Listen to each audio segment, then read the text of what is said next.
G'day everyone. Well, if you're not looking for Varroa Mite in your hive, whether that be through an alcohol wash, a soapy water wash, a sugar shake, maybe a CO2 test for the mites, then you really need to get your head out of the sand.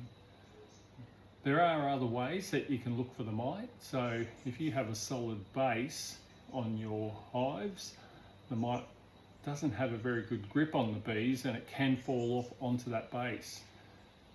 The mite then has a chance to get up on the bees. So if you swap your base out for a screen floor base with a slide out drawer or a piece of corflute, and I would spray a light film of oil into that tray or on top of that corflute, when the mites fall off the bees, they fall through the screen and they will die on that oil. Just cooking oil or olive oil, you can slide that tray out and you can inspect that tray for mites. Okay, one of the other ways is a mechanical method, and that is drone uncapping or Varroa Mite trapping. Now, Varroa Mite prefer drone cells, and this is a special drone frame. Okay, it has a plastic foundation with the cell size big enough to house drones.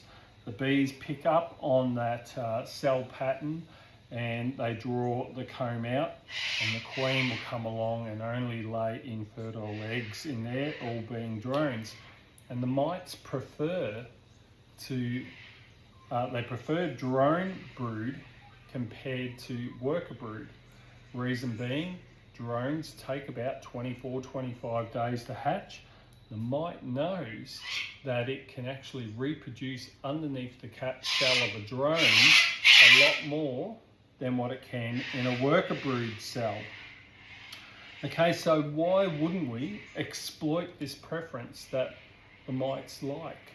So with these frames, if you pull them out, decap them, knock all the drones out, that's where you're going to find your mites. Okay, so it's really simple. You can use a drone comb to lift up all the cappings, which I've done lots of videos on before, or you can just use your decapping knife and take the top off,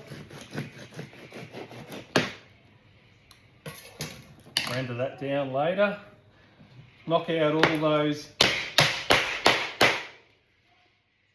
drones and pick through them and have a look to see if you can see any mites. Now, I've been working with the mites down in Melbourne with a friend down there who's had the mites for quite some time, and I now know what they look like, and I know if we had mites in this hive, they would really stand out. Okay, so when looking for the mites in amongst the drone pupae, they should stand out quite clearly against that white body of the pupae itself.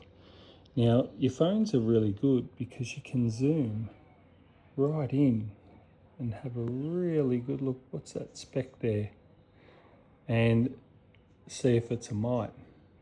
Now, I did find one item that I was really concerned about, and it's this little maroni brown speck here, and I've flipped it around a few times, and as you can see with the phone, if you've got a good phone, you can zoom right in, and I can confidently say that that's not a mite.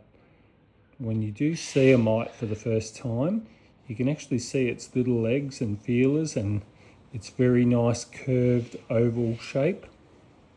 So use your phone to get in there and have a really good look.